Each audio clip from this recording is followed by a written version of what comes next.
राम बाबू झा इंटरटेनमेंट्स के नव नव गीत संगीत सबसे पहले सुनवाक लेल लाल बटन पर जाकर सब्सक्राइब करी आ घंटी के निशान के जरूर दबाओ। मिथिला मंडन आया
हम सब कलाकार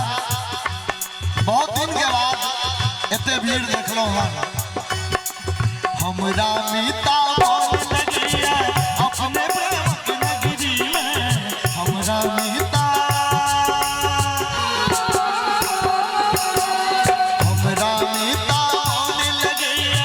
अपने प्रेम की नगरी में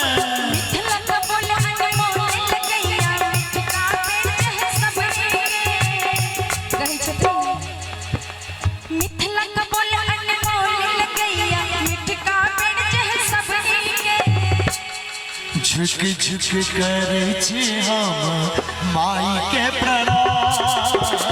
मंडन आया छी राजा जनकी के गाँव स्वर्ग सो सुंदर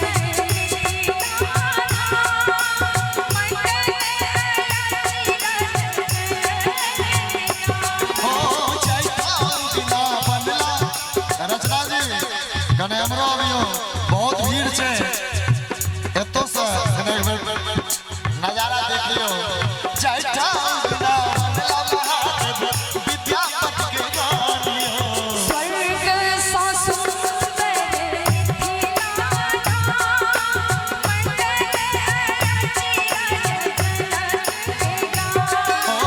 मंडन आया छी राजा जनकी के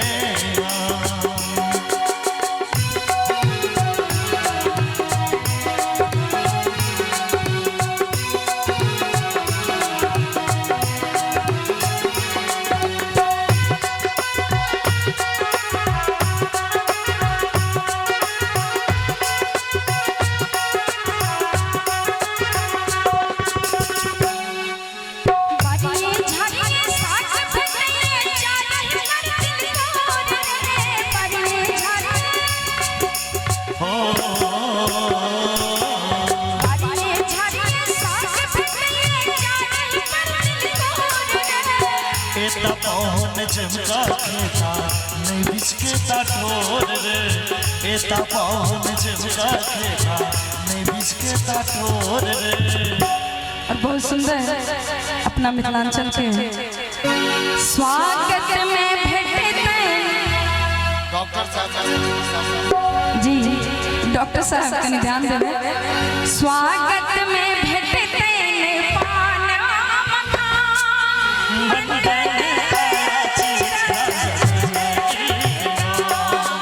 स्वर्ग सो सुंदर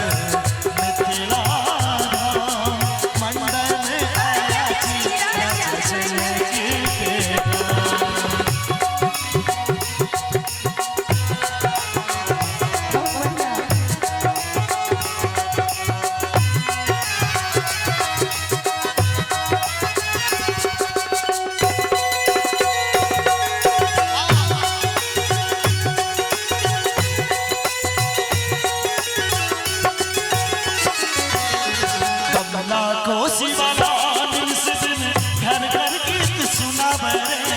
कमला को शिवरा कमला को शिवरा इस दिन घर घर गीत सुनावे रे सब देवता मिल फूल बरसावे मोहन बंसी बजावे रे सब देवता मिल फूल बरसावे मोहन बंसी बजावे रे। और खास कर हमार माँ बहन सब बहुत ज्यादा संख्या में जुटल है अहाँ सबके लेल और एम्हर जते हमार पुरुष दीर्घा में बैसल छथि सबके लेल एम्हर हमार वीआईपी वर्ग सब बैसल छथि हुनको सबके लेल कह के लेल जा रहल छी सीता बहिन छथि पाहुन राम मंडन कया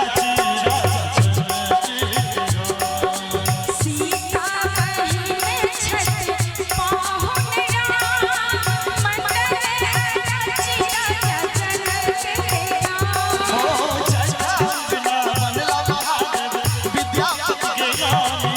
स्वर्ग सो सुंदर मिथिला मंडन रची राजा जनक के राम। स्वर्ग सो सुंदर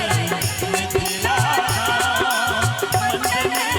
रची राजा जनक के राम।